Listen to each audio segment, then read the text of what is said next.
Hey, we're on page 2 now, and we're still doing a polynomial divided by a monomial.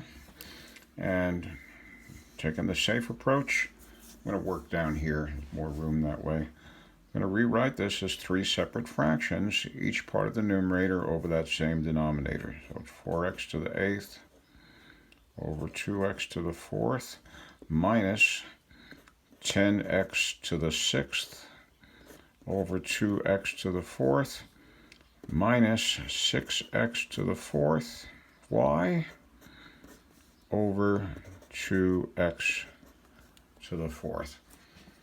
And then I just reduce all 3 fractions. 4 over 2 makes it 2. X to the 8 take away 4 is 4. Minus 10 divided by 2 is 5. X to the 6 over 4 get x squared. And then finally minus 6 over 2 is 3. X to the 4th over x to the 1st. It's x to the 3rd. And the y doesn't have anything to make it change, so we don't change it. Okay? Now, some of you might be thinking, well, what if the power on the top is smaller than the power on the bottom? Good question. We'll see one of those later. Try this next one over here. Oh, 2 variables at a time in the denominator. Whoa. All right.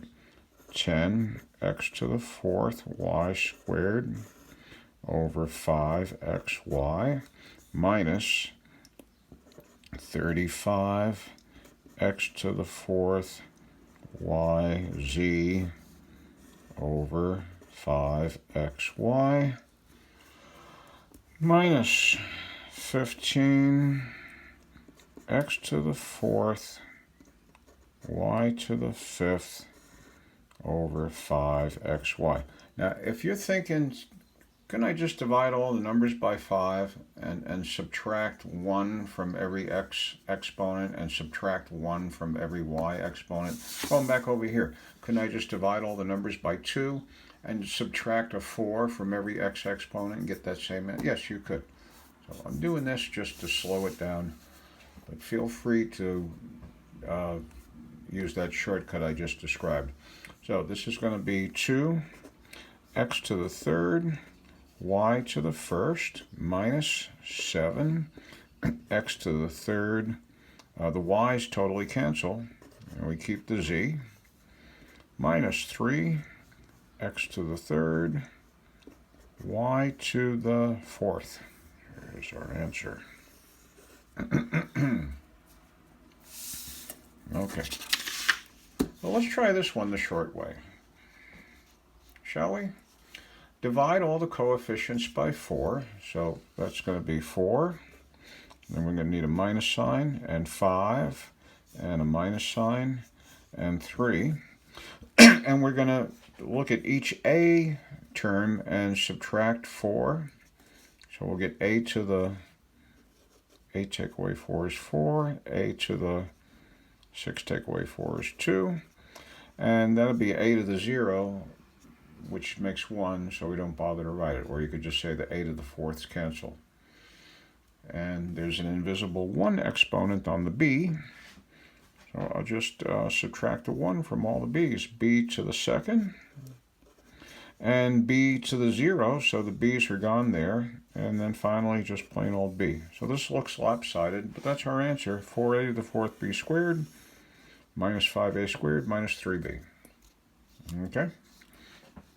Now this one's a little different. I'm going to go back to the splitting it up. You'll see why when we get near the end. I'm going to write 16w squared over w minus 5w over w minus 7 over w. So this becomes 16w, and this becomes minus 5. And this one, you can't reduce it, can you? There's no w on the top to take care of the w on the bottom. So we just leave this 7 over w. Now you could also write this 16w minus 5 minus, if we would move this up to the top, it would become w to the negative 1. So we don't like this answer very much because we don't like having a negative exponent in our answer. So this would be the preferred version of the answer. Okay? Let's go down here now. And let's do these the short way also. Every coefficient gets divided by 5. And then all the x's get their exponent changed by subtracting a 2. Same thing for the y's. Okay, so 35 divided by 5, 7. X to the fourth over x to the second makes x to the second. The y to the second is just plain cancel. Minus 4, x to the second, y to the first. And then there's an extra variable there, z. And then we get minus 2, x to the second. And we would have y to the negative 1, right? Because there's a 1 there. 1 take away 2, negative 1. This answer is okay in certain circumstances, but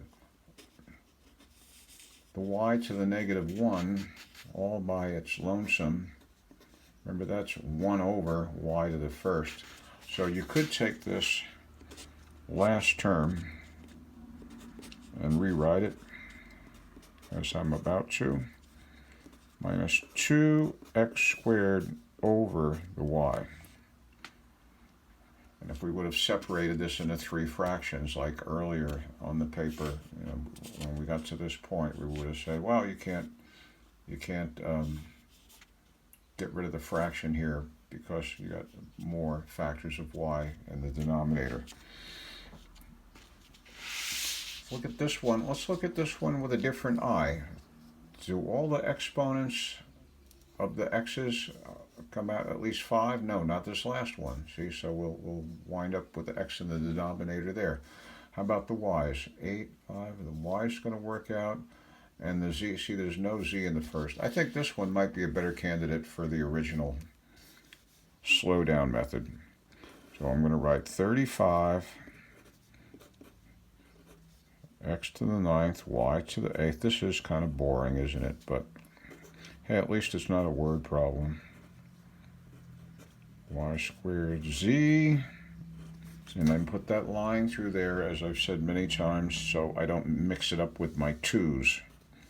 So I don't trick myself with my own handwriting. How sad that would be. Third over blah, blah, blah, blah.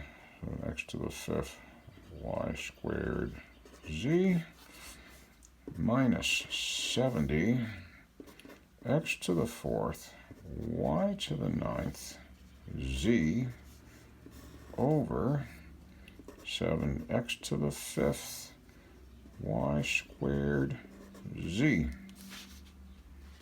Okay. So, first fraction, it's going to reduce. It's not going to completely stop being a fraction, though, is it? Because we get the z here, and there's no z on the top to cancel it. So 35 divided by 7, we get a 5. X to the 9th over x to the 5th, we get x to the 4th up on top. Y to the 6th up on top. So all the terms on the bottom are gone except for the z. There's nothing to change it, so it just stays right there. 28 over 7, that's going to give us a 4. The x's cancel because there's the same power. And we get a y to the 3rd and a z to the 2nd. So we don't get a fraction in the middle. And minus 10. And see, the bigger power of x is in the denominator, so it's going to be x to the 1st in the bottom, y to the 7th on the top, and the z's totally cancel. So here's our fairly complicated answer. You will see problems like this in your homework. On your midterm, your next midterm, typically you'll see something like this, or maybe this. Where's one with a coefficient? Maybe this. But yeah, I seriously doubt you'll see two variables at once even. Okay, that's the end of page 2.